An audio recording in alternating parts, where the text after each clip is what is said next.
stories featuring Alphacore have taken you through a lot of different settings with a lot of different battles. Florist Park, a shining city that hides its rot beneath polished streets. It's a place where good intentions clash with bad actors and where every decision has a price.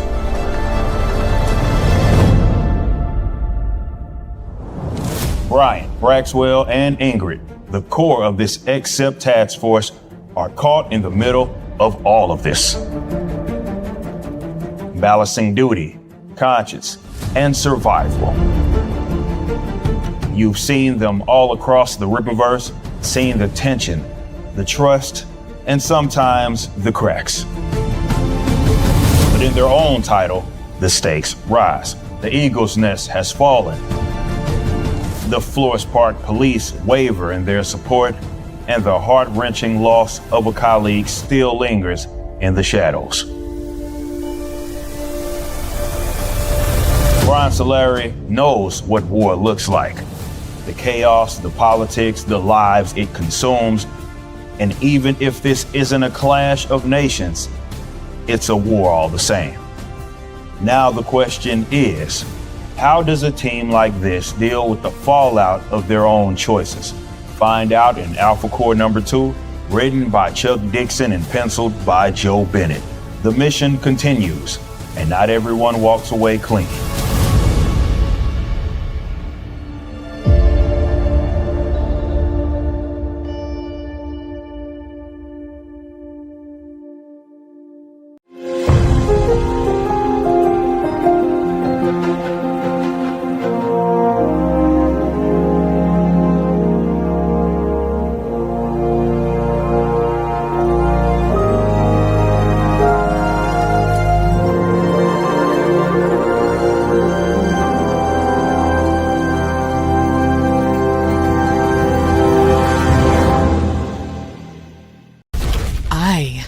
I'm the last Bloodruth left standing.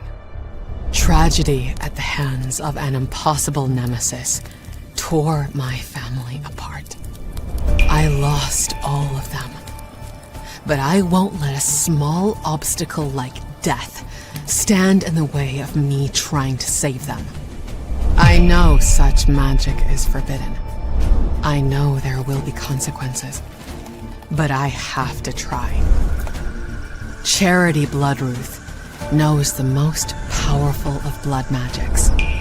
She and my grandfather Jebediah have been forced to live a reclusive life due to my grandparents bending the rules themselves.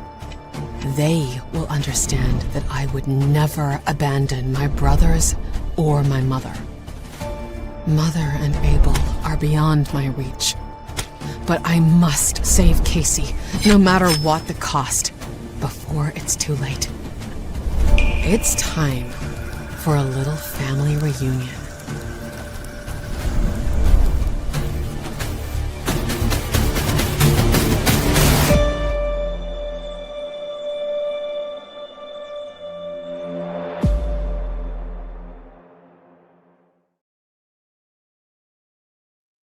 What is going on, Rippa fans and Rippa fam?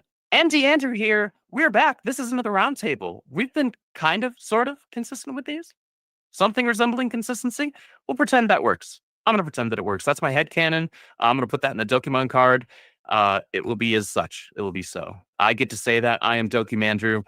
And I am joined by two fantastic people whom I adore and adore working with to give you guys a good time. Carol Brown, the Duchess of the Dirty Deeds. Yes, roll your eyes. I know. Everyone, more dirty deeds in the chat, please and thank you. Spam it in the Discord if you're part of that. If you're not, sucks to suck. Spam it and bully Eric on. You should Twitter. join the Discord. You should. I guess you should do that. Yeah, I guess I heard one of the sisters joined the Discord. maybe. They did. Yeah. One of them did. One of them did. I won't tell you which one. You have to find out on your own. And I won't tell you if it's the one that's better or worse at NDAs and spoilers. Igor, our lead illustrator, one of our editors here, and a fantastic talent and human being, and owner of the best hair in indie comics. I want to have you know that anytime I go on a stream, a lot of people in the space tend to say, "Oh, you have the best hair in indie comics." I'm like, no, you don't understand. That's Igor. I had number the two. pleasure of seeing that live. Yeah, in one of your streams. There was a time I was competing with Igor for hair, and then I was like, I'm just not gonna win. And you so just gave up. Yeah, I gave Yeah, up. yeah. You sure. knew the that there was challenge. no winning, and so you just chopped it off. Left If the I had competition. hair as long as yours, I would have done the same thing. I just cut my hair, and my wife cut it for me. She just cut how it much? for me. 5 centimeters? Yeah, something like that. I don't know. I didn't Just look. the split ends, just to make sure it stays healthy. Whatever I can do not to get to the saloon like that. That's what That's my an wife expensive is a trip, man. blessing because of that. Yeah, it is. It really Absolutely. is. Yeah. That is a But blessing. yeah, not talking about hair. Hello, everyone. Good night. Good evening. Hello. Good to have you guys here. Great to have you guys in the chat. We got a good, fun little roundtable for you guys playing. We're gonna chat some Alphacore 2. We're gonna chat some Bloodruth. We'll quick hit SpaceCon San Antonio, which is happening. Gosh, weekend after next. 2, yeah. It came up fast. Are you ready for that 6-hour drive? Are you ready? See, I don't actually mind the 6-hour drive at all. I only minded it last time because my dumb butt took a wrong turn and I wound up driving through Austin, which meant I got caught in Austin road construction for an extra hour, which really sucked, and I didn't appreciate that at all. But the rest of the drive was fine. I don't mind long drives, actually. It's an excuse for me to blast music, so I'm okay with that. But I'm looking forward to that. We're looking forward to seeing however many of y'all are able to make it out. It'll be a fun SpaceCon because we'll actually have some space themed books this time around, right? Last year we had Gooding and we did sell Gooding pretty well. But this year we'll have Zaylan and we have Scene 3 with Dirty Yeah. Deeds. Why are you trying to skirt? Look, she's trying to be cute and skirt around it. I'm She's trying to be humble. Yeah.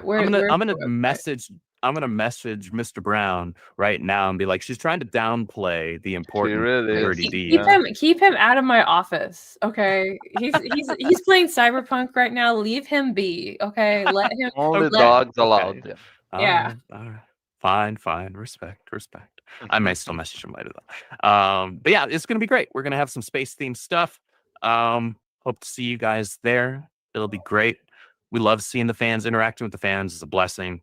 We've got an amazing fandom that's part of what we're building here. So thank you everybody for all the support you've been giving us, allowing us to build up as much as we have in such a short period of time. And God willing, we'll be able to continue to do so.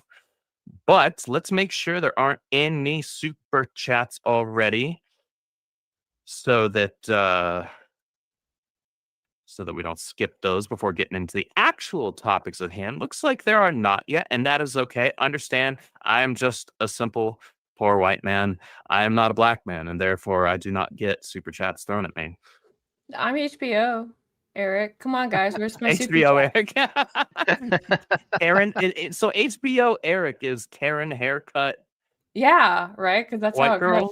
Is that how that works? They made Snape a black guy, so why not make Eric a white chick with Karen hair? You know what? All right, I buy it. Well, he was kind of the villain of some comic out there, so maybe they like the villains to be white. Yeah, at some point. They made Eric a troll in one of the Thor comics, and looked just like him and said the same stuff that he did. Yeah, it was so blatant. It was like, man, exactly. Really? Someone had a beef. Y'all are that small. I'm gonna go find that issue and find out who that was, just so that way, the next convention we go to, if they're there, I can look at them and just ask them to sign it. Yeah, right on Eric's face. Yeah. Was it Jason Aaron's run? It might have been Jason Aaron's run. I don't know. I'll look after. I'm vaguely misremembering, but yeah. let's get into some actual Rippaverse content. So like I said, we're going to be talking some Alphacore. We're going to be talking some Bloodruth. If you guys are not already aware, Alphacore 2 finally launched. Yes. Y'all have only been screaming at us for the better part of, I don't know, year and a half with every single release that came out. Why isn't this Alphacore 2? Why isn't this Alphacore 2? Even when ISOM 3 came out, why isn't an Alphacore 2? Even though you were happy that ISOM 3 finally came out. Every single release has been so. No, I have a story. I have a story about this. Y'all, I made a publishing schedule. Okay, I made a schedule based off of when stuff was going to be done. And I kid you not, like literally the second week of November, we were going to drop Alphacore. But you guys hounded Eric so much that he DM'd me and said that we were going to drop it. Really? Like, yeah. Yeah, that was meant for mid-November. So let it be known your voices were heard and my schedule was thrown out the window. Your schedule got thrown out the window about after 5 minutes that he agreed I had to some it. comments. I had some comments in my drawings on Instagram mainly of 2 or 3 guys asking for Alphacore. And I didn't have an idea. But I knew, like, since I was editing, I knew the book was done, but I couldn't tell them that. So it was like, I really wish I could just say, I was just like, be chill, don't worry, it's coming out, like the whole thing. I just said, shut up, keep your pants on. but I mean, that was a book that was like highly demanded by people. I don't blame them, but yeah, that was. But we have to split like Chuck and Joe between like so many books, and it's like it's not easy to do. Well, that was the thing, right? Because like Alphacore 1 came out, it was such a massive hit, and we had these 2 major industry names attached to it. We had Chuck freaking Dixon, legendary and prolific writer in comics. We had Joe Bennett, who had an amazing career across the industry and did some of the best Hulk art ever when he was drawing Immortal Hulk under Al Ewing. Yeah. And so, you know, we wanted to reward them, right? Because they were like, hey, we got these ideas for these other characters. And we're like, well, those other characters sound pretty cool. And Eric, being smart, was like, oh, so Chuck Dixon and Joe Bennett want to create original characters. I'm trying my best not to be distracted by the puppy. For my comic book universe, I'm failing miserably. I should say yes. And so he said yes. And so we got the Horseman, a.k.a. Caro's boyfriend, and we got Space Daddy, Zaylan, right? And both those books did fantastic for us. You guys seem to be massive fans of those. But we did have to eventually move things back towards Alphacore and get some of that done as well. And trust me, I've been telling you all this for months and months and months on end. The release timing for Alphacore 2 will actually make sense once you read it. It actually will make a lot of sense. It's not just an arbitrary thing. Yes, Caro's schedule got thrown out the window after about 35 seconds, but the relative release window that it came out in will make a lot of sense, especially been keeping up with certain other books in our universe. I won't say which ones because that's a spoiler, and I'm not about that. What do you think I am, a Saska? But yeah, we're glad that you guys are finally going to be able to get Alphacore 2. The book is fantastic. Everything that you loved about the first one is done even better in this one. And it's just a fun ride. It's an absolute blast of a ride. But, Caro, I believe you had some questions prepared for us. I even sent them to you earlier, so you did. I have them pulled up in front of me too, just in case you did forget. Such a prepared person. Caro and I sometimes make a fully functioning brain at work. Sometimes. Yeah, we'll both look like kind of like even when we have like coffee in our hands, we'll like blink slowly and look at each other. It's like, I have a thought and it starts with this. How does it end? And then the other one will end it. So that's kind of how it works. Yeah, that's kind of how it works. All right. So we'll start with the first question. Chat, you are welcome to participate as well. Please do participate. Yes, please. So the first question is that what makes Alphacore work as a team? As in, what makes them work as a team, and also what is their biggest weakness when it comes to working together from your perspective? I think what makes them work the best is that Braxwell doesn't say a lot of things. like having someone who's just there, just chill. Like, yeah, that So I just want to put it out there and dream highlight that teamwork. for a moment. Igor's answer that what makes the team work is that the sole black member of it doesn't sing. No, that's not what I mean. It could be anyone. Come on, that's not what I mean. But it's like, dude, he's my favorite character, right? I Like love alongside Braxwell. Horseman. His But cover the fact, A for this book yeah, looks amazing. yeah, it's amazing. But the fact that he is like the chillest, and then Ingrid is just like angry and like getting pissed at Brian and everything, and he's just like, I'm gonna get here and do this, do things, and try to solve whatever I can. Like his fight with Galvan was pretty great. Oh yeah. And every appearance of his in every book is like, this is the guy. Like this is fun. He's like the Joe draws like great expressions even with just the mouth showing. It's like, yeah, that's what makes. Sometimes you have to know when to shut up and just let like people go crazy and stuff. That makes teamwork. Should So be for seen me, and not heard. Braxwell, yeah, Braxwell is the unsung hero of that. I love Braxwell. Yeah, what I really think is the team's strength, and it also it's kind of a double-edged coin or a double-edged sword. Everybody in that team has a very, very distinct personality. Yeah. Even Braxwell, like he does. Yeah.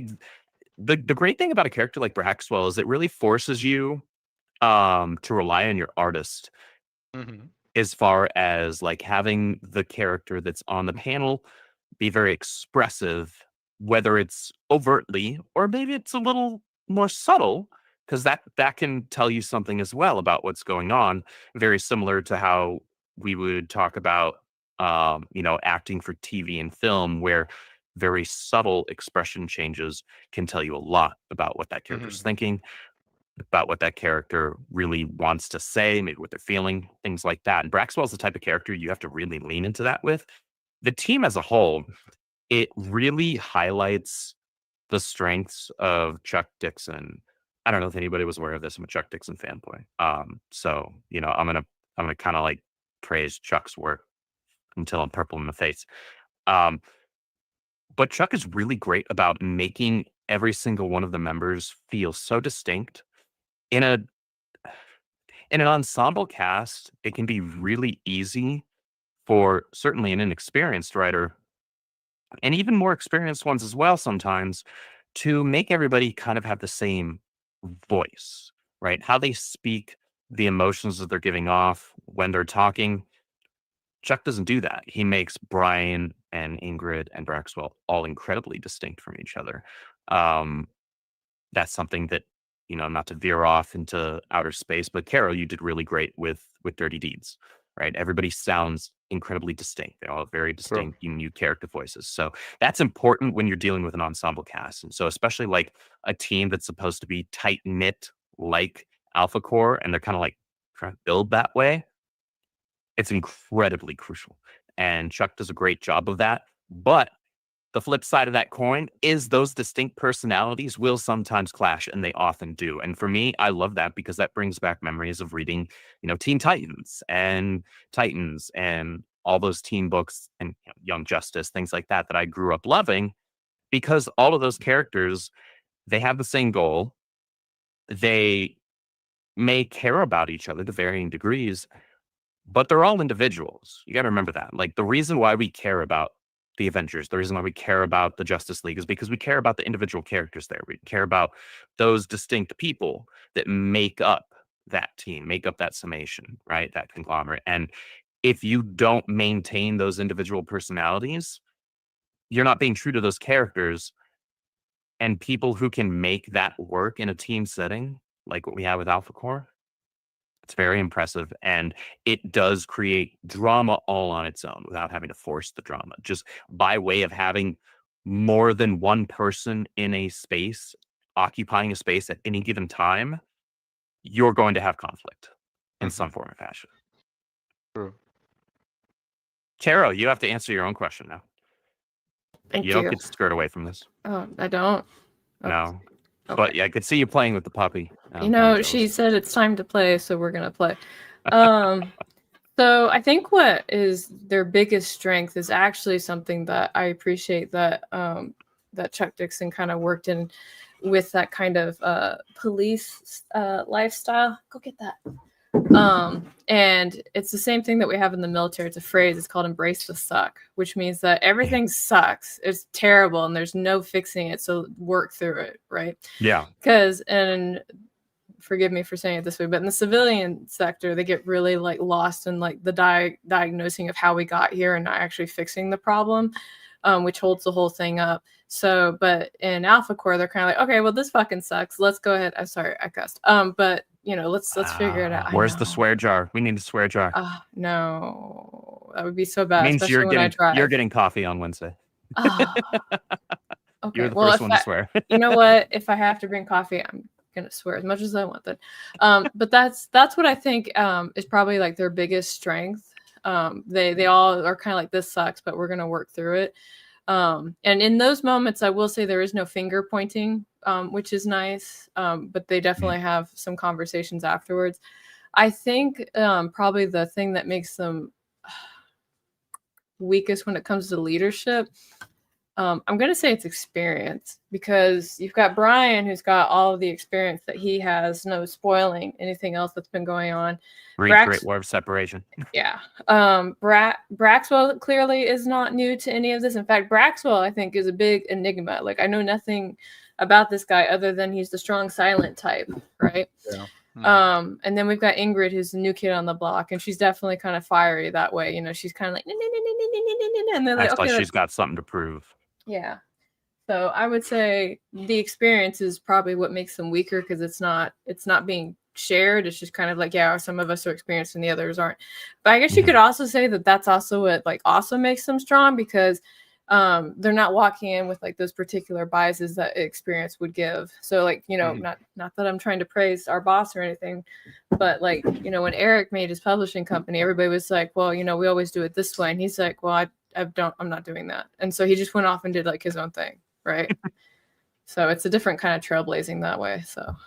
Yeah. Okay. I track with it. Yeah. Haha. I answered. That's an acceptable answer to your own question. I'll buy it. Okay. Thanks. I'll ask the next question after Igor. Yeah, I think the hierarchy thing is kind of a problem overall, like between them. Like a lot of clashing emotions due to not having as much experience. I feel like in reading The Great War and then Alphacore, you get a glimpse of like the stuff that's going on inside Brian's head, where he was like an army type, and then now he's like kind of police, but he doesn't actually agree with everything. So there is like some conflicting like internal dialogue that's moving him forward and makes him like get some wrong decisions along the way. And I feel like that's both a weakness, like Carol was saying, like both a weakness and the strength. And because yeah, it's gonna lead to some interesting stuff along the way, but it's not always the smartest choice in like even in hindsight. Like yeah, it's interesting. Like I like Alphacore more than I thought I would. Like when I first saw the concepts, like because it's more complex than it sounds like. It doesn't sound like it's not your typical comic book. That's for sure. No, not at all. And that's actually a fantastic segue into question 2. I would say. Did you want me to read it? I wasn't sure. Okay, question 2. Question 2, class. It's time. You read it so much better. I read it better when I'm not wrestling with a puppy. She really wants to play. I'm sorry. That's okay. I'm entertained by the puppy. That's part of the reason why I had you read it. Yeah. You only brought me because you knew the dog would show up. I can neither confirm nor deny such an accusation as this. I plead the 5th. All right, but anyway, so question 2, class. So do you think that Brian Solar's military background helps or hinders his ability to lead the team in a civilian world? If we can call working for the police a civilian world. I'll let you answer first, Andrew. I think it's a little bit of both, actually. And that might sound like the cop-out answer, but we have examples of both. It's really interesting. And this is a credit to, once again, Chuck Dixon's talent for storytelling, because you take a look at the decisions that Brian makes in, say, The Great War of Separation, and that takes place X amount of years in the past. I know what X stands for. Y'all don't yet. And decisions that he makes back then align perfectly with how he acts in Alphacore 1 and 2. A great example is that he was initially part of the US military, right? He was a general. He was a, I believe, 2-star, and he was up for being the youngest 3-star in history if he obeyed orders to go attack Texas. Right? But he's from Texas, and he said, "I can't do that. That goes against my oath as far as I'm concerned." Right? And so he just threw those stars that he had at them and says, "Nah, to fluff with y'all. I'm not doing that." There's a level of integrity there, but also he was still disobeying a direct order from his superiors. So he's got a bit of a maverick layer to his personality.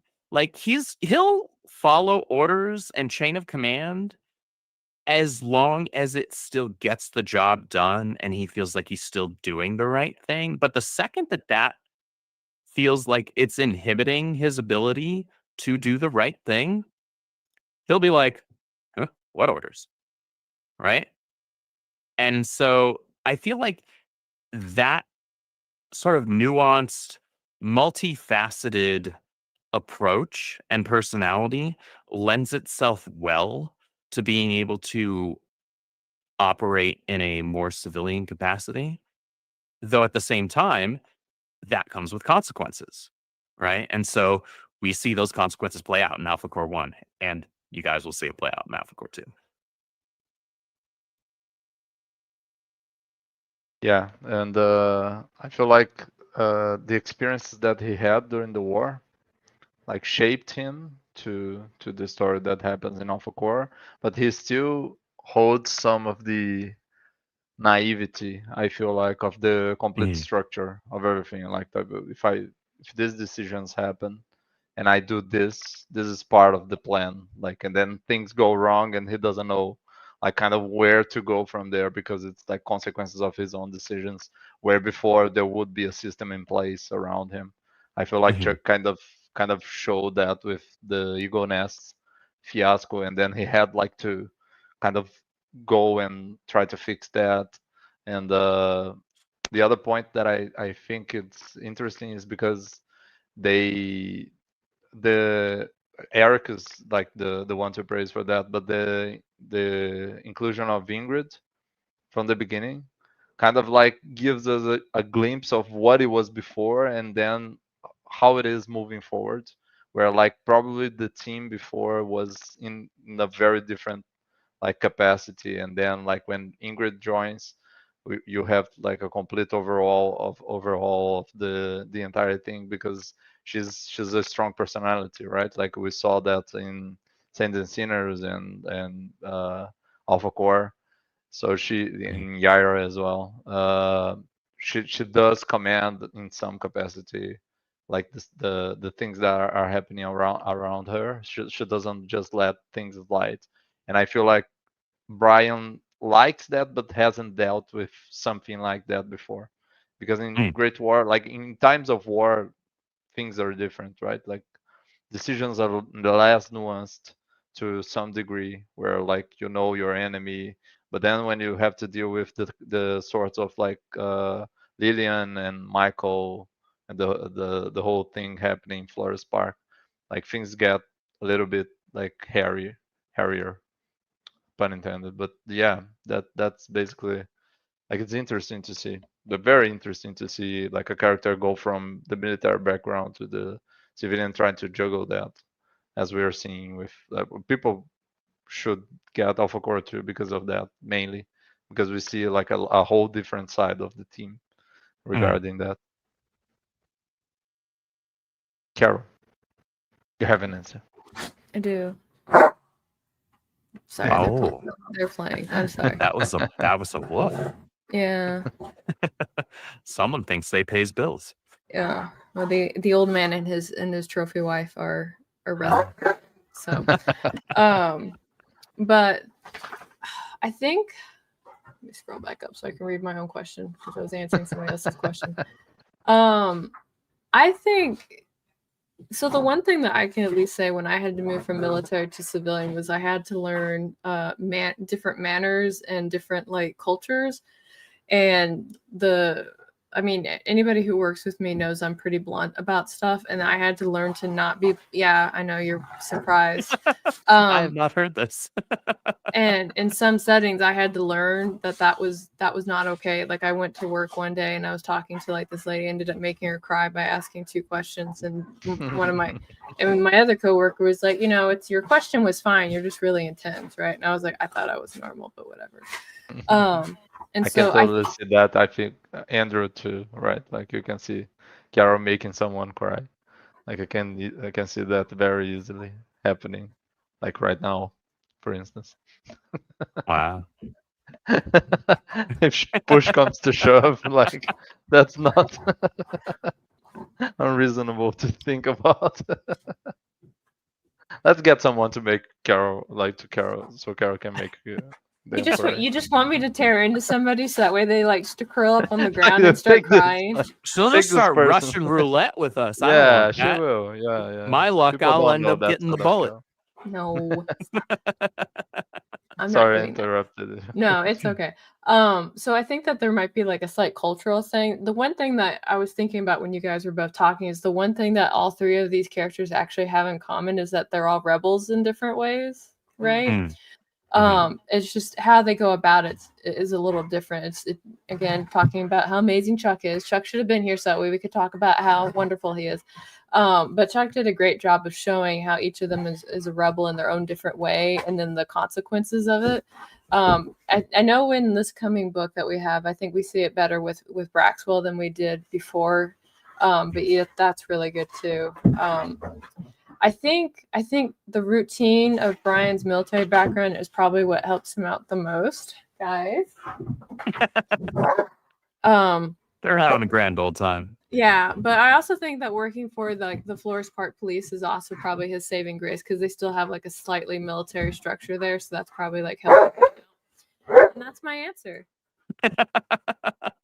I'll ask the next question while Caro reminds her dogs that they do not, in fact, pay bills around that house, and therefore should not act as such. Which member of Alphacore do you think has changed the most since their debut, and why? Well, the easy answer is Brian, but I'm actually gonna go with Ingrid because I feel like we saw the impact of mainly Alphacore 1 in her. If the people got like sentencers, they're gonna see a different Ingrid in some capacity. Mm-hmm. So I think her development as a character is very interesting. I know why Az chose her for his story because it's very interesting to see like how you can develop that character, and then in reading like Alphacore 2 you get more of that, seeing her trying to cope with like being part of a team, having to deal with loss, and like so I feel like Carol said, like Braxo is the one that's more of an it's kind of a mystery still, but in Alphacore 2 we will get more of the whole team, so it's a good opportunity for people to see other sides of those characters, I feel like. But I would say Ingrid for sure. I would agree with that. I think Ingrid, of the 3, had an actual character development arc in Alphacore 1. I think that was deliberate. I think it was when you're dealing with a team dynamic like that, the more people you add to the team, the fewer people you're going to actually have real estate within your comic book for, unless Mahler's determining the page count, like how many people are actually going to get, a more or less full arc, right? And Ingrid was the one that, she drew the long straw. And so she got to have the complete arc in that one. And it shows from her attitude that we see right from get-go in interacting with Brian. And then we see that evolve over the course of that first book in our interactions with Wilkins, right? We see an emotional growth there, and that she actually has a bit of this throughout that book, which is cool to see. And we get to see that continue in Alphacore 2. And I think fans of Ingrid will be pretty pleased with her presentation in Alphacore 2. But you guys are, as both Caro and Igor have mentioned, you'll get more Braxwell in Alphacore 2. Get ready. He's got some pretty cool stuff that he does in that book. Yeah, I was going to say the person that probably has the biggest growth since their debut will be Braxwell, because he went from saying 3 words to 5 words.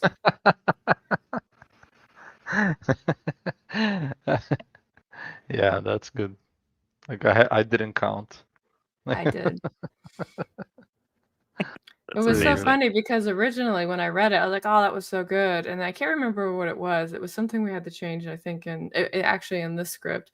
And Eric was like, "No, Braxwell doesn't talk," and I was like, "What?" And he was like, "Yeah, Braxwell doesn't talk," and I was like, "No." And so I went back and read the whole script over. I was like, "Mofo did not say one word until this very last page." Oh, that was the first thing he said. Yeah. Bet your ass.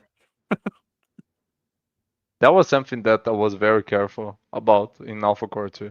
Because I was like, yeah, I saw that and I was like, yeah, this just the bare minimum. Like the one word, if he needs one word, like that's enough. Because then you see, because that's the fun part of this. Like we look at the pages without any text. So you get to see like we keep telling other artists, if you wanna be a comic book artist, hand some pages that you drew without any context, without any story, and ask people to tell you what's in those pages, right? And you even like Braxwell, especially like the segments that he's in is like Joe does those so well that you can tell, like in a single look with just the mouth, you can see like, oh, he's thinking kind of this, kind of that, like so the less the better, like in terms of like dialogue for him. I feel like Chuck nails like the mood of the character, and Joe does a great job with that.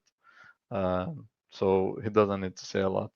I think it's interesting that you mentioned the progress.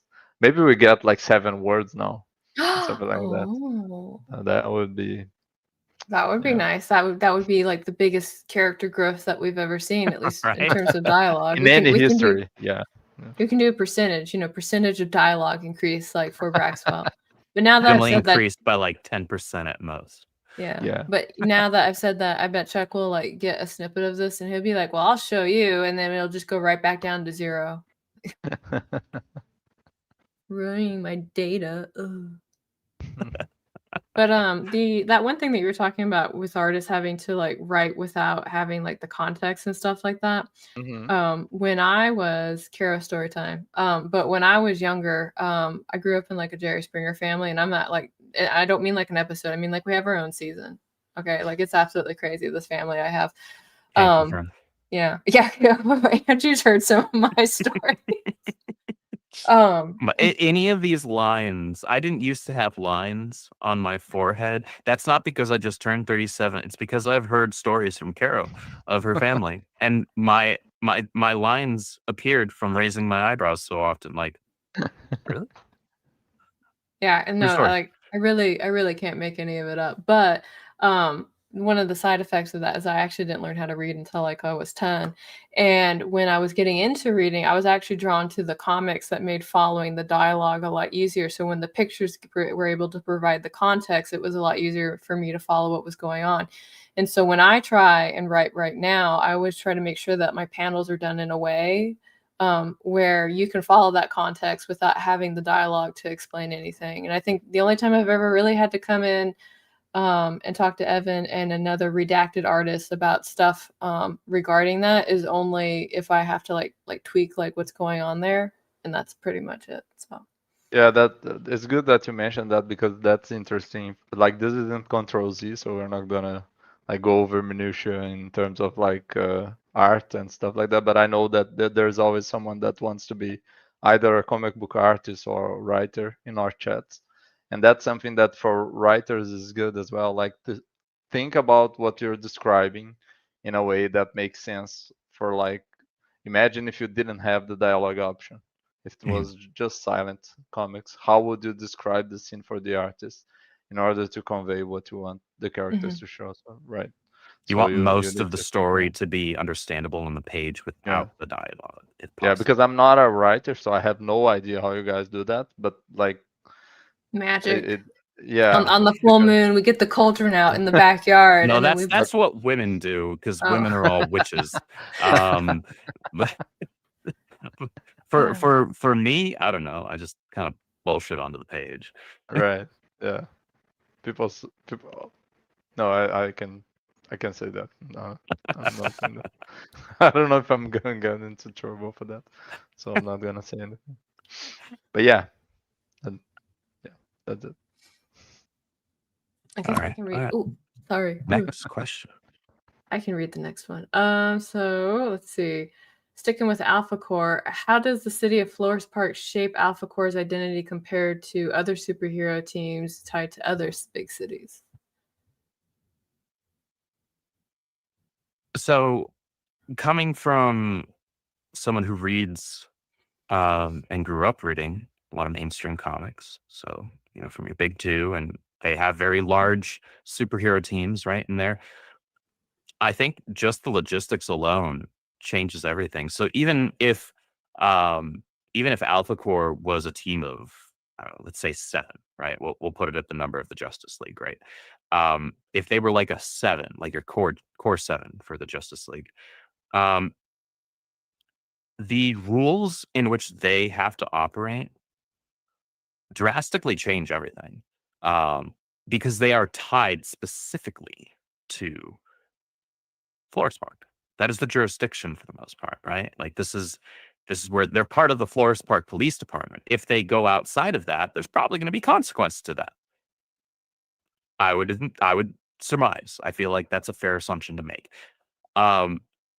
Whereas with a lot of other superhero teams, you may have multiple characters that reside in one city, and they may operate in that city from time to time, but they have people all over the place, and they can go all over the place, right? So I think just the logistics alone, like they have to deal with red tape. They have to do things by the book, even if Brian doesn't want to or like to or do it all the time. So, much to Ingrid's chagrin, right?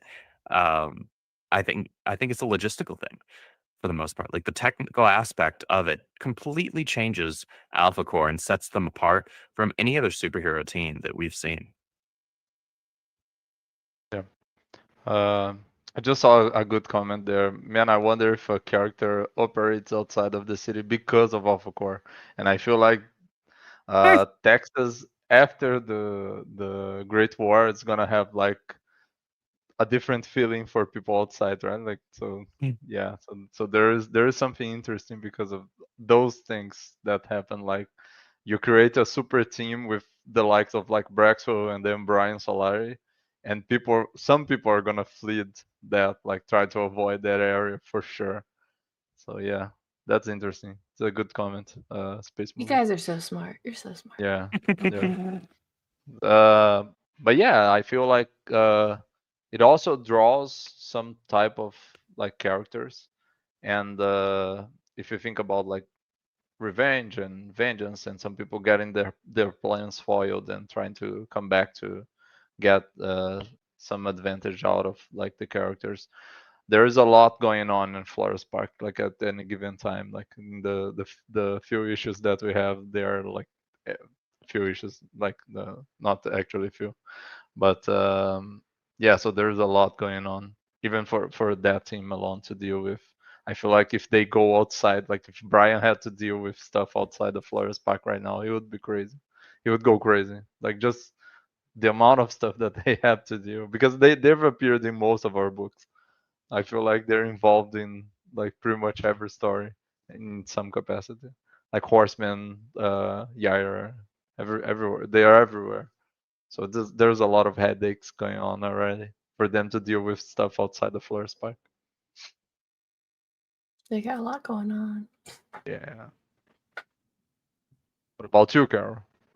I think, I don't know if it's the city that shapes it, but the threats inside of it that do that. And I'm thinking about the military thing too, because the way that squadrons are formed or, trained are basically to like combat a certain kind of threat. So one example is when I was stationed in Asia, we were always looking at Korea because the previous ruler of Korea was completely batshit crazy, in the sense that he would walk out of the palace naked, shoot a gun in the sky, and said, "I think I might bomb America," and then go back inside, right? And we're like, okay, cool. It's Tuesday. That seems about right. We're on schedule. That's good. But when I was stationed there and I was doing that, like we did chem gear exercises. I called it getting ninja'd, because during some base exercises, like we would have like, ninjas like get into the base, and if you weren't like following procedures, they would like abduct you and throw you in a van, and then you'd have to explain to the base commander about why you were careless. Not my favorite thing to do. And so when I came back stateside, it was actually at Luke Air Force Base. Now they were like, okay, yeah, we're gonna have a base exercise. And I was like, okay, so like, where's my chem gear and all this other stuff? And like, we don't do that here. I was like, well, what do you do? It's like, well, we walk around the building and then come back inside. I was like, oh, wow, that's what it's like to be in the motherland. I guess I was about to say, I guess that's how it is to be comfortable in within our borders. Yeah. So I would say that they're more shaped about what they have to face, which makes me wonder, like, what is going on in Flores Park, where we have like all these criminals and exceps and everything. Like, I think there's something under the city, guys. There's something under the city, and it's just bringing them all there. This is not actually canon. I'm making this up right now so I can get Andrew to make faces. But there's something under the city. It's like a green gem that just basically, if you touch it, it will like grant you. Emerald? Yes, that was my reference. Why did you have to ruin my thunder? Because we grew up reading the same Archie Sonic comics. And then the city will like levitate out of the ground by the power Angel of this Island. gem. Yeah, no. Floating Island. Yeah. It's gonna be great, and then they won't have to worry about Eagle's Nest anymore because the whole city is floating, and that's its own problem. And now they're gonna make lots of money with the airplane cartels. That's what's gonna happen. Oh, sweat. Okay. You know what? I'm here for it. We'll just turn Flores Park into the floating island. That's a good idea. Give it time. If it actually happens, though, that's my idea.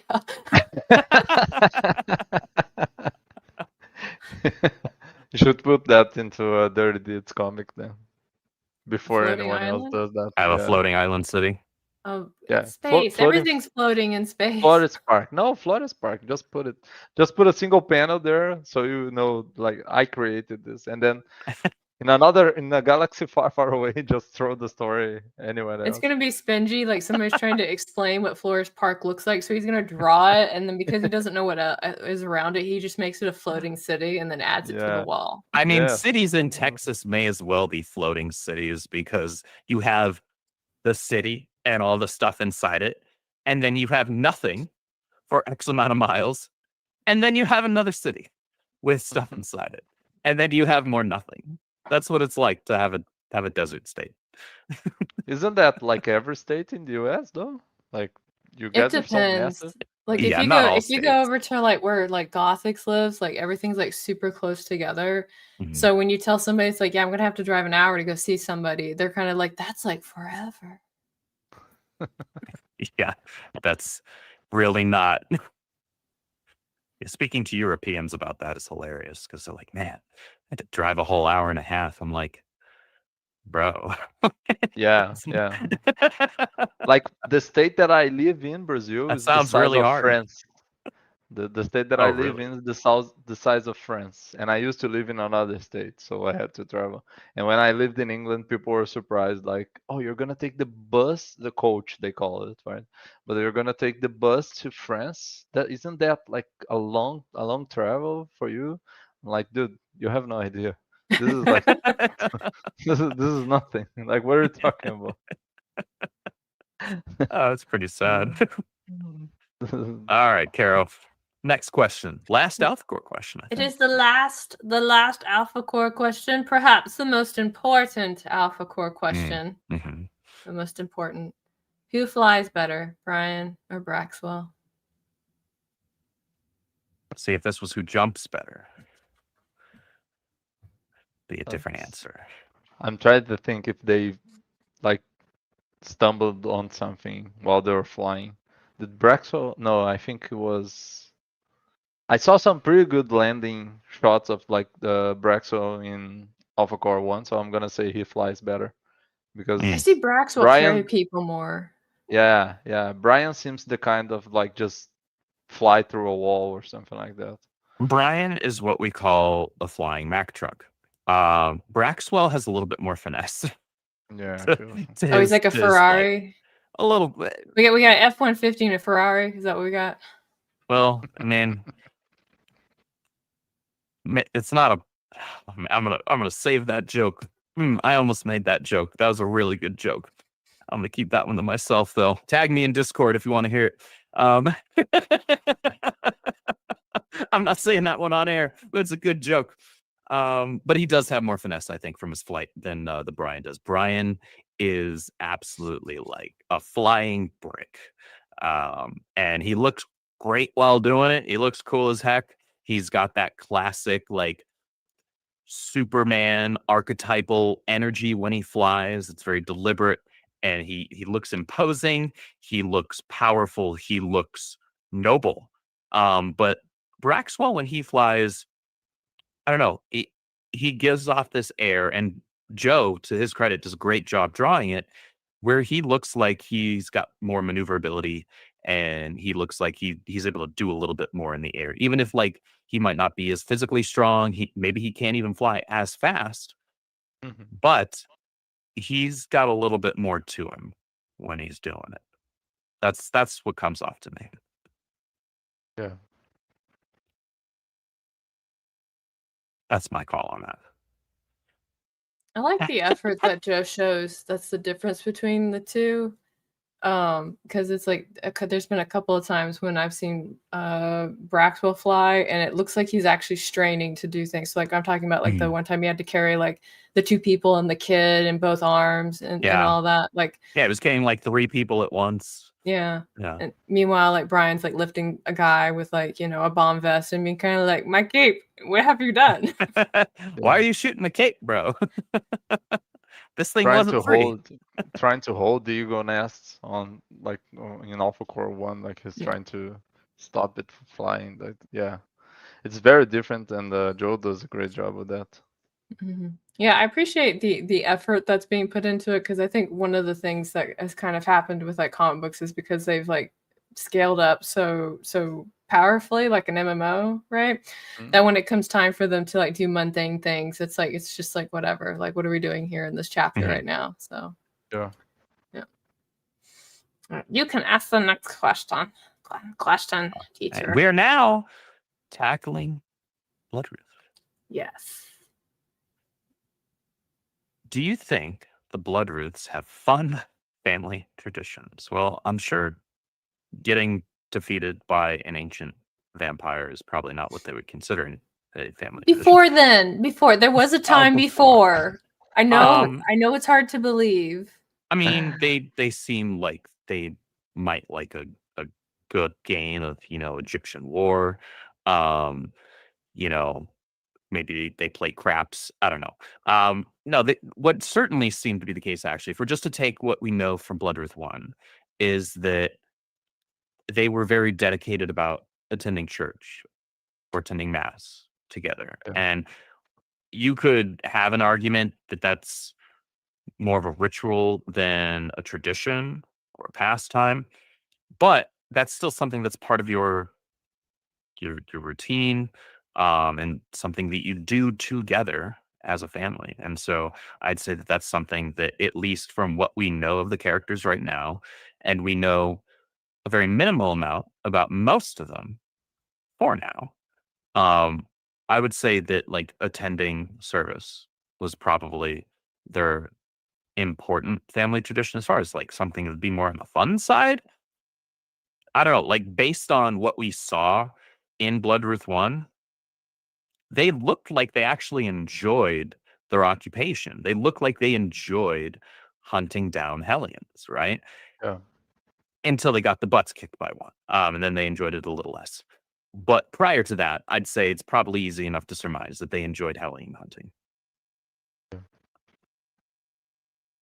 I feel like they would be great at Halloween too. Like they would be great to yeah. It would be great to hang out during Halloween.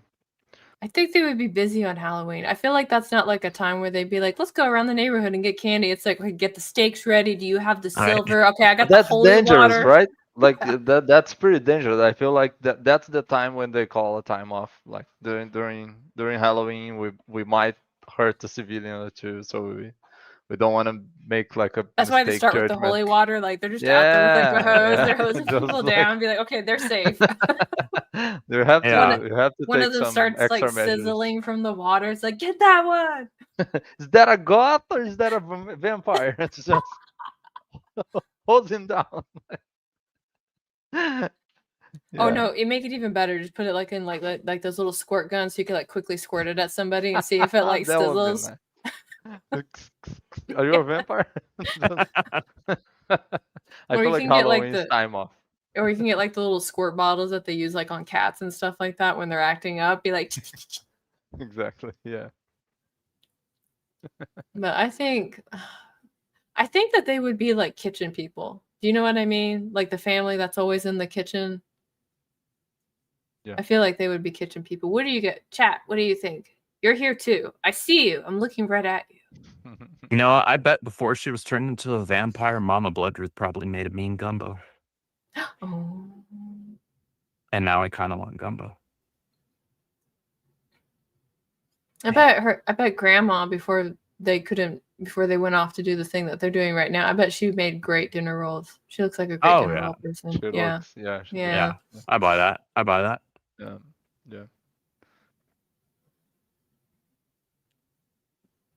Now I'm thinking about food recipes. Now I'm just thinking about food in general. Yeah. I'm just remembering we all my had grandma. a moment of I'm gonna out Igor right now. We all just had a moment by me and Caro had a moment of thinking about food when we were describing that. Probably not Igor though, and it was thinking of the food that he ate right before we went live. No, see, I had nuggies. I had nuggies. Yeah. Okay, so never mind. It's just me that has it. Yeah. I eat chicken before I joined. Okay, wow. I had to eat the protein. Okay, well, you know what? I'm just gonna be sad now and have to cook some dinner. I'm making. We should talk about food some more. Yeah, I want Dijon chicken. Just want to make. I bet Sydney's really good at cooking fish. Probably true. I'm here for it. All right, next question. What's the first thing that stood out to you about Bloodruth's design, her look? We got Epic Mike in the chat. What's going on, Mike? Hello, Mike. Hello, Mike. I'm going Shout first. Out to you. I'm going first. Okay, go ahead. So I never actually saw Bloodruth. I read Bloodruth's dialogue in the script, but I never actually saw the book until it was released. But so I read the dialogue and immediately like the dialogue, the way that Eric wrote it was really good. Like it really captivated me. And I was kind of like, oh man, like I don't know who the fuck is going to write this bitch because I've already cussed. So I'm already bringing the coffee on Wednesday. But it was like, I'll hold you to it. It's gotta be good, man. It's gotta be freaking good. And then when the first time I actually saw Sydney, it was the poster that Kanan did. And so like the posters came in. I was like, what's this? And it's like, well, this is Sydney. And I was like, who? Because in the book, it didn't say Sydney Bloodruth. It just said Bloodruth. So when everybody kept saying Sydney at me, I was like, who is this? Everyone but Caro knew. Well, not everybody. I think like 3 other people. But yeah, that's fair. That's actually pretty funny. I really dig Sydney's design. Yeah. I think she's got an incredible design that manages to balance the archetype that she operates within, right? You're sort of your Constantine and Zatanna, but with like a bayou, like southern flair to it. It's like a really great amalgamation of things. And she comes across so unique. Um, I I love everything about Sydney. Um, but what immediately stood out for me was the hat. I was like, "That's a cool hat." I dig the hat. Like, the hat is what completes the look. Because you see Sydney like, I can't see her without the hat now. If I see Sydney without the hat, and we do have panels, shoot, there are panels in Bloodroot 1, there's some panels in Bloodroot 2 where we see her without the hat, and it's like, it's jarring for me. I'm like, "You put it back on." It's weird without it. Like, I feel like if I was dating Sydney, I'd have to have her always have the hat on. And I mean always. I strangely relate to this because for the longest time, since Epic Mike is in the chat, when I would talk to Epic Mike, I've always remembered the fro. And then he showed up to MegaCon with it tied back. And I was like, "Who are you? And why are you at my booth?" "Sir, I need you to move." And he was like, "No, I'm supposed to be here." And I was like, "Oh, it's you." So bring the fro back, man. Bring the fro back. What about you, Igor? Yeah. I think the hat, like you mentioned the entire design, but I think the hat alongside the trench coat kind of like makes everything work together, because it's like it's a throwback to the type of like vampire show like Buffy, Angel, that universe with like everyone wearing long coats. And that's how I always associate it, at least. And I think Marcus was thinking kind of the same, probably, because like we don't see those coats here ever. Like no one wears those. Any length of below the waist is a complete waste of time in Brazil, or probably for Marcus too, because it's 8,000 hot. degrees. So, yeah, there's no need for that. But that defines kind of like that vampire look, and then you throw her into like a more in a desert, let's say, like that's where she's from, and then like the hat kind of puts her down into like that. This is where she belongs because of the hat. Because without the hat, she could be like anywhere in the country, but that small detail kind of like puts the whole look together. So I love that. Like Marcus did such a good design. My first time seeing was the poster as well, like that Kanan drew, and that alone like sold me on the character instantly, because Kanan's so good at like the action pose, even though she was like just standing, was really good. That's a solid poster. Yeah, the whole design is really good, but the hat is the cherry on top. Stole the words right out of my mouth. Okay, I will read the next question. That's me. So we get to see Charity Bloodroot in this trailer, right? What is everybody's first impression? The chat, I'm probably gonna look at you more because unfortunately us on the panel have inside baseball. But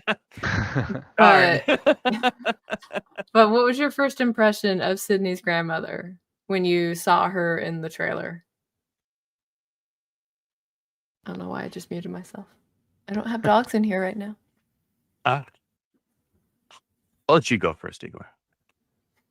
I don't know how to answer that really, because yeah, there is like the mystique behind her, but like Carol mentioned, like we have inside info, so it's really hard to set her apart, because she plays like a more prominent role now.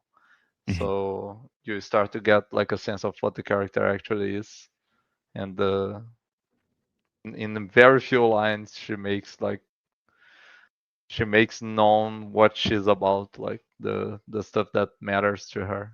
So it's gonna be interesting to see how people react to that, because there is like some tragedy and everything behind it, which is interesting. I hope the fans like everything surrounding the grandparents, like because it's nuanced, but it's very interesting to see how it sets like both the past and the future of the characters together. So yeah, I don't know how to go into this without spoilers. No, I think that was pretty succinct. I think that was pretty good. Yeah, great job. yeah. 10 out of 10. No notes.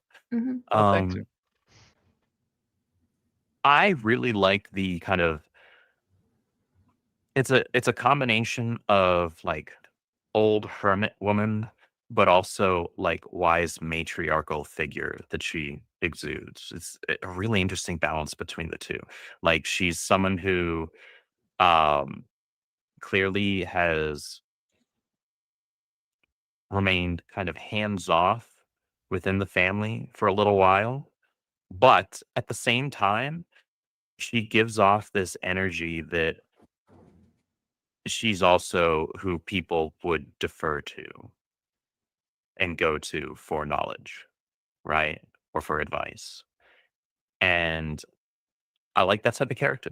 I think the character is incredibly intriguing. And I think that Charity, especially, is a really great example of that type of a character.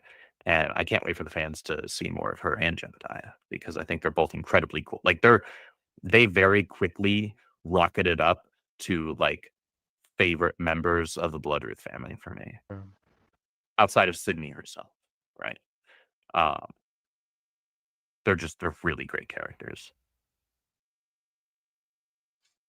I think after we talked so much about Sydney's hat, I was gonna say, like, the one thing that stood out was Grandma's veil, right? Her head veil. Mm-hmm. And then as I was thinking about this, I was like, all the really important Bloodroots have some kind of hat.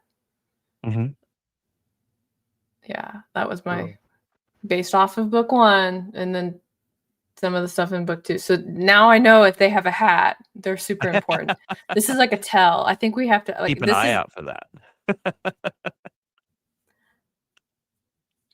But no, I think my first impression was like, don't get mad at me, Grandma. That was like literally my first thought. Like, please don't get mad at me. Like, I didn't do it. Yeah, because there's like some grandmas that are like soft and cuddly, and there's like some grandmas that are just like kind of like, old and cranky. And then there's just like some grandmas that are like kind of calm like water, but that like they'll like flood you if you fuck up. I can still cuss. They'll go Old Testament on you. Yeah. And so I remember when I saw her, I was like, oh man, she Old Testament me. I'm not, no. She told me to take out the trash. I take it out now. That's how fast I go. I took it out yesterday even. Yeah. I went back in time to take it out before she asked me. You didn't even finish just to be on the safe side. Yeah, in the time it took you to finish the sentence, I had already taken the trash out. That's good. I like that. That's my thought. Yeah. Okay, so let's go to the next question. Oh yeah, I was really excited about it. I was very proud of myself for this question. I was like, this is a good question. So Bloodroot's castle is pretty impressive. What do you think the most interesting book inside its walls is? Oh, that's a good question. Yeah. That's a great question, actually. Because we only know of a couple of them right now. Yeah. One of them has a resident. One of them does have a resident. And not paying rent. Yeah. Living free. I don't know, but I would love to see, like, because there is for sure like a Necronomicon Ex Mortis, Evil Dead kind of thing that throws everything, like a wrench into everything. Oh, that's with our artists automatically going to the creepiest shit possible. Well, it's my favorite movie. Come on, there's no way I'm not thinking about like a book that's bound by flesh and like. Did you Book of the Dead. Did you remember the Harvard audit where they went through their books and realized 6 of their books were made from human flesh? I remember that very that was that was wild. They had no idea until they did the audit, and they were kind of like, so we have these books made of flesh. What should we do with them? And all that I could think was like, do you want people to read those? Like maybe put them in a coffer. I want to know who checked them out before. That's my question. Who checked these books out before? How long did they have the books? What kind of strange things happened? Did you take a black light to it afterwards? Yeah. I mean, you never know. Like, I don't even know what the contents of those books were. Now I'm curious, but I'm not going to Google it right now. Yeah. If it's Latin, don't read it. I was going to say, stay away from it. No, if it's Latin, what I'm going to do is I'm going to talk to my redneck friend who actually speaks and reads Latin and ask them to look at it. That's true. At that point, I'd say, you know what? I'm not checking that book out. Send me the Audible. Yeah. Yeah. Your turn, Andrew. Oh wait, Igor, were you done? Besides saying creepy Yeah. stuff? Oh, okay. I just want to make sure. That's all I have. I just have. So I'm not nearly as creatively talented as Igor, so I can come up with that. But as far as the book that I'm most curious about, that we at least know of, is that Into the Void book that Sydney uses to trap Deer Tick in the first issue. Like, so she used that to trap one demon. What the heck else is in that thing? Yeah. How does it work? Like, is it basically like if I'm playing Yu-Gi-Oh and I've got to make a sacrifice, tribute summon to get, X number of star monster out onto my field? It could be like Mist, where when you put somebody in the book and you take a page out, they can't get out. If you remember Mist. I just dated myself, but that's okay. It's okay. It's a great fucking game. It is. I bet, a good puzzle game. I bet inside that library is a crochet book, right? I bet there's a crochet book. And I bet when you use the book to make things, it makes enchanted clothing. Right? Like actual Stitch Witchery kind of stuff. That's what because like listen, Stitchcraft? Stitchcraft. There is no library anywhere that at some point does not have some kind of yarn craft book. Might be knitting, crocheting, spinning, whatever. That's there. Because like the whole thing with yarn is that it's super tied into mythology. If you think about like the fates and all of that stuff, it totally makes sense that they would have some kind of yarn crafting, but they'll disguise it, and be kind of like doilies for grandma. But you put it on the table and suddenly a demon shows up and you're like, I don't know how that happened. I guess demons for grandma too. I was just following this YouTube video and then Surprise! all of a sudden I have a demon. Or it could do like this thing where it's like if you make like the doily, it brings like brownies. And so when I mean brownies, they're like a type of fairy that like live in houses. No, yeah, I know. Yeah, and so it will bring the brownies, ugly little and then you're screwed because they'll always move your keys. So what you could do is you can make this doily and give it to people you don't like, and then they'll never find their keys. I can't get this comment out of my brain now that I've seen this comment in the chat. Is there a For Dummies book in the library? Yes. And I'll tell you which one it is. It's Necromancy for Dummies, and that's what Edward Alexander Crowley was using. But no, I think he wrote it. Messed it up. I think he wrote it, and then he forgot what he wrote. Like, let's be honest. You know what? That's probably true. Seems like yeah. Seems like something. He seems like the sort. Yeah. I mean, as somebody who writes a lot of like articles, and like Andrew laughs at me all the time because I'll be like, "Who wrote this article?" And he was like, "You wrote it." It's like, shit. And I'll be like, I forgot. It was like 4 months ago. Right. I should know. I should always know when I write one of the articles because at some point I'll talk about like the Comic Code Authority or something in there, right? Like that should be the giveaway that I wrote it. Starts ranting about it, like, this is scary. Yeah. That's good. Just chat things. We got is there a For Dummies book? Oh, nobody. That was a good question, actually. Yeah, that's really good. That was a great one. Taking care of your enchanted animal for dummies, because I feel like that would be a thing that would happen in the castle. True. Like, what does Othello eat? Yeah, I feel like that's a book that Sydney should probably carry on her because she's got a few of them. Yeah, or Sassy Animal Companions and You. Like, that would be a really good one. Like, How to Train Your Dragon. Othello would not do that. He'd be like, no. Come out with the book and be like, okay, so I brought you one sheep. Now we're best friends. Yeah. That's pretty funny. I like that. Marcus would be mad at me because it's probably a wyvern, not a dragon. It is wyvern, technically, but wyverns are a subcategory of dragons. I bet he's typing frantically right now. Right. The wyvern!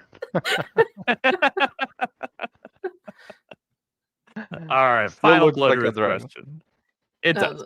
It's a classification of dragon. Subcategory. I feel like we kind of answered this question, but we'll try anyway. And this is like, and we actually don't know the answer to this, so we're just gonna spitball it. But do you think Sydney? It's weird stuff. Yeah, you're included in that. Andrew, sure, yeah. Andrew, do you think Sydney Bloodworth had a normal childhood? I mean, I feel like normal is relative here.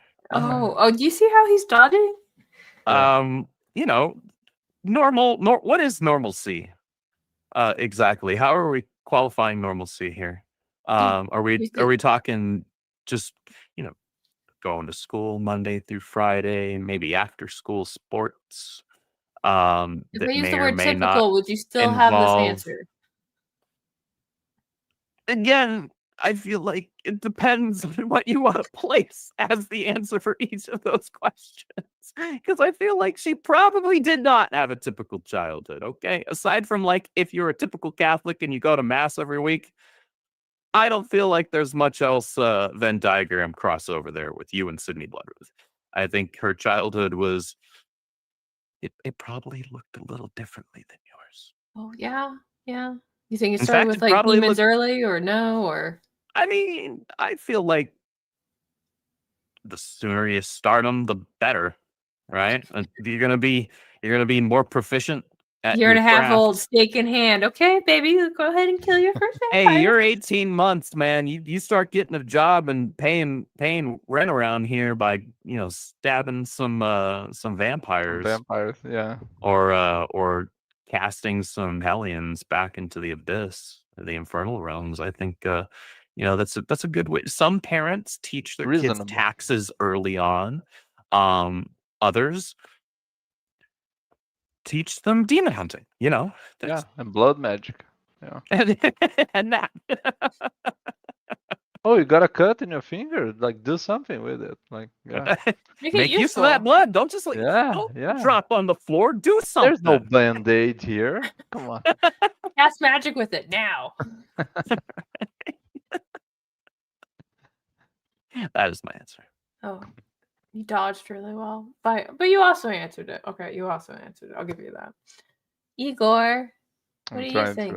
I'm trying to think how I can answer this without spoilers.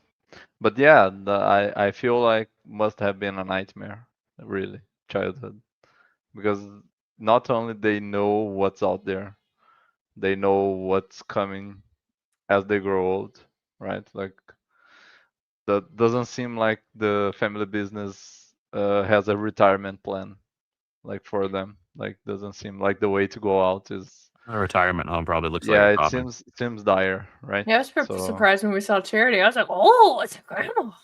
She made it this long. Are you still living? That's already a lot. So I think it's pretty grim overall, like childhood. But at least they had like each other. They seemed like a close family, with each other. So yeah. But I don't know. And knowing more gives us more of an idea in Bloodworth too, of like where things are now and how it was before. But yeah, a vague answer. I'm gonna give that. I respect. Not stepping into any landmines. I like to think that there was some part of it that was kind of normal, just because of how grounded Sydney is. Like she's got a good idea of like what is typical and not typical, right? Like she's got that solid contrast. So I like to think up until a certain point, she was doing normal things before they're like, okay, you can't go out after dark because there's some things that want to eat you, and be like, oh, you mean like the boogeyman? It's like he's actually out there. Did you know that? Like what? And I would imagine like having to like try and talk to like other people about that would be interesting. But since they go to mass, I think they'd probably like have like their local priest involved. This is all speculation. I have no idea. But I imagine like the priest would be in on it too. That would be a great character. That would. Yeah. I will say, I like to think that I'd like to think that her parents did start their children early when it came to at least starting to like get their toes wet and inform them of the things that their family deals with, because it reminds me of a quote, and I think I can't forget who said it. Maybe it was Neil Gaiman, actually, where we don't write this is me paraphrased. We don't like write monsters and stories and things like that. Or we don't write stories to tell children that there aren't any monsters. We write them to tell children that monsters can be defeated. Mm-hmm. Right? Something like that. And so I feel like if you are raising children who are inevitably going to be fighting monsters, then the sooner that they understand that those monsters can be beaten while still having respect for it, like you're not invincible, right? Because that's another danger in and of itself. The sooner you do that, the better, because the more respect they're going to have for it. And the more informed you are, the better a decision maker you can be. That's the way I look at it. Probably true. Yeah. We do have a few super chats here. Actually. What? Oh. Super chats. Thank you, super everybody, for hanging out with us. Scorpio04 says yes. Thank you. Finally, Alphacore 2. You're welcome. I can't take credit for that, but you're welcome anyway. I think you're going to love it, though. That I can't say. Marcus Henry for $1.99. Scorpio, thank you for the $5. $1.99 from Marcus Henry says, deeds are dirty by the dozen. You know, I can highlight these, can't I? Yes, you can. Scorpios, I forgot I can do things. Look at me. I'm not a YouTuber, guys. Deeds are dirty by the dozen. So I think that means we need issue 12 of Dirty Deeds right away. Oh, okay. So I'll just need you to get on that. I'll just go talk to Eric and be like, okay, let's go now. Let's do it. Yeah. Waiting on you, boss. Guys, Chad demands bully it. Eric. Yeah, that worked for Alphacore. It did. It did. It did. It ruined my schedule. I spent so much time making the schedule. It was beautiful. You guys ruined the schedule because you demanded Alphacore 2 sooner. Thank you, Marcus Henry. Larry Parker has been a member for 5 months. Since the opening of Alphacore had me hooked. Almost real? Yeah, it was a great book, that was right? fun. Yeah, wait, what? So that wasn't actually, according to him, supposed to be a thing that actually goes off. Yeah, like that's a great hook. Man, Chuck Dixon's so freaking good. How dare he be so talented, that industry vet? How dare? Chuck's the best. Alex Darby gifted 5 Rippaverse YouTube memberships. Thank you, Alex. Thank you. Appreciate you. That's awesome. Congratulations to everybody who is now a member. Please, if you are in the chat, because sometimes like YouTube will let you gift memberships to people who like aren't even in the chat, but like they're subscribed to the channel. So if you guys are here and you're watching and you were just gifted one of those memberships from Alex Darby, please thank them, because that was a fantastic thing that they did. So thank you very much. Thank you. Thank you all so much. I don't have any more questions. We've answered them all. We have. 1992 Space Movie says that's true. We need to bully Eric to get more books. That's true. Bully him for more Dirty Deeds. Bully him for more Blue Alphacore. Shift. I heard that. Yeah, what about Blue Shift? Yeah. I heard about the story that came out called Blue Shift. It has like a speedster in it. Is that right, Igor? Yeah, I think so. I'll tell you guys what. Some Latino guy wrote the script, I think. Oh yeah, because it's got Rodriguez. That's definitely not me. I'm white as shit. Yeah. My mom's German and Irish took way over my dad's side. I bet you played soccer, I don't care about you played soccer, didn't you? Oh, I caught you. Yeah, for about 10 years. Through high school. The calling is too strong, man.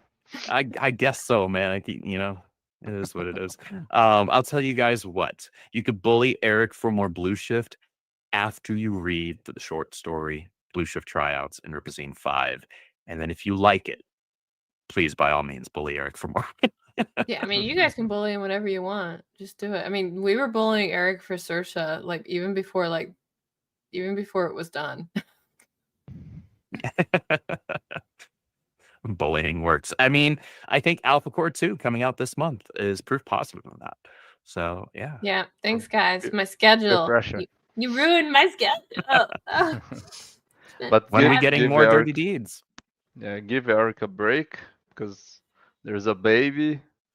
No, make Eric come back because I'm Eric now. It's hard. This is a lot of work. Chill. It's difficult being a bearded black man. It's not easy having a baby at home. I gotta comb my beard, and then I have to go on X and respond to stupidity when I normally ignore it.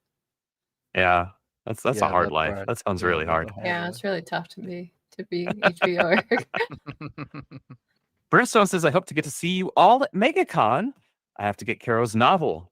Give it a read and get it signed. Ooh, yes. Are you referring to Queen of Swords and Silence? Yes. If you are, you can listen to it on Spotify as well if you're an audiobook.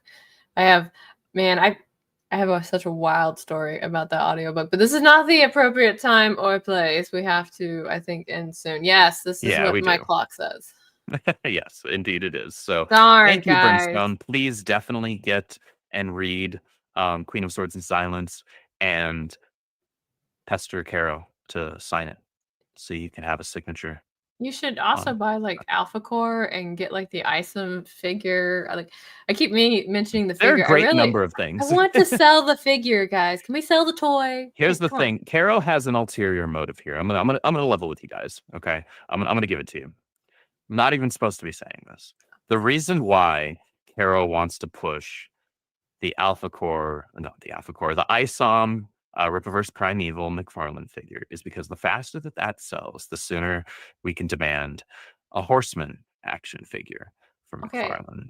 Listen, I was promised the Horseman figure after we got rid of the ISOM figure. I really need you guys to help me out here because I cannot buy all of the ISOM figures. Chat understands. Chat already gets it. They're trained.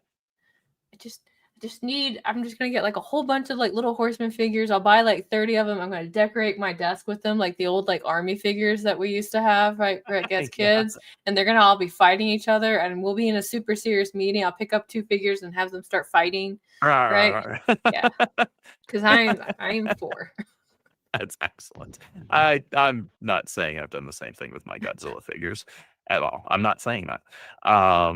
Brimstone says, I have every Rippaverse book on pre-order. Only thing I'm missing is ISOM 1 through 3. Alphacore 2 will be pre-ordered in 2 weeks. Well, thank you so much for that insane level of support. We hope to be able to sign any number of them for you at MegaCon in March. It's March this year. They pushed it back a month. It's usually in February, and then they pushed it to March this month. Yeah, which means it's going to be even more hot and humid. I know you're really looking forward to that. I don't like that. Yeah, I don't like that. It's gonna be great. I'm really hoping. And the Gators come out in March. Wow. Do we have a forecast yet for SpaceCon? I'm really hoping that it's a little cooler this year. I don't. You and I both live in Texas. Remember the day when the weatherman said it was going to be bright and sunny? It was a big ass thunderstorm, and then when he said the day this was going to be a thunderstorm, it was bright and sunny. Yeah. You're full of shit, weatherman. I need to work that job and be wrong about everything and be like, right? You never have to be held accountable for anything. And then work the next day. Freak climate change or freak, I don't know, some wind came out of somebody's butt and changed the whole thing. I don't know how it works. I'm not a scientist. And I'm not neither y'all's mothers. So I am going to tell you all adieu and goodbye. As Caro said, please check out the pre-order collections for Alphacore 2, Bloodruth 2, the RippaZine Collection, which has a story teaser by Zachary Levi, character and story created by Zachary Levi. I think you guys are going to really enjoy it. Evan Scale did the art. And then you stuck that in there. I was trying to hide that. Rippaverse Primeval ISOM figure, which looks fantastic, by the way. So there are 2 types of figures that I buy. I buy ones that are over $100, and therefore they're super ridiculously articulated, and they're meant to be displayed in a fancy ass case and whatnot. So like $150 and up, like Play Arts Kai's, stuff like that, right? And then if I'm not spending $150 on a figure, I'm buying McFarlane's figures because they're the only non-super expensive ones that I happen to actually like. So I have a ton of the stuff that he's done across numerous IPs, and the job that he did and that his team did with the ISOM figure is fantastic. I think you guys are going to really be happy with it. For everybody that has been barking at us for like, hey, how about an ISOM figure that isn't $300? Well, here it is. Pre-order. Please pre-order so I can have my horseman. Thank you. Yeah, so the Caro can have a figure of her boyfriend. Yeah. So, any final words from either of you, my fine co-hosts? I'm tired. Let's go. Okay. Thanks for having us. Thanks for hanging out, guys. Thanks for buying our books. We appreciate it. We can't do this without you guys. We do it for you guys. We do it because of you guys, and we're only able to continue to do so because of you guys. But until next time, God bless and Godspeed. Goodbye. I'm waving. Yeah. I'm waving. Stories featuring Alphacore have taken you through a lot of different settings with a lot of different battles. Florist Park, a shining city that hides its rot beneath polished streets. It's a place where good intentions clash with bad actors and where every decision has a price.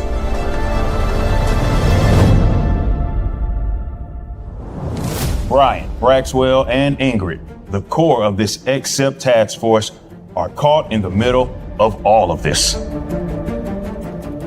Balancing duty, conscience, and survival. You've seen them all across the Rippaverse, seen the tension, the trust, and sometimes the cracks. But in their own title, the stakes rise. The eagle's nest has fallen. The Florist Park police waver in their support, and the heart-wrenching loss of a colleague still lingers in the shadows. Brian Solari knows what war looks like. The chaos, the politics, the lives it consumes. And even if this isn't a clash of nations, it's a war all the same. Now the question is, how does a team like this deal with the fallout of their own choices? Find out in Alphacore #2, written by Chuck Dixon and penciled by Joe Bennett. The mission continues, and not everyone walks away clean.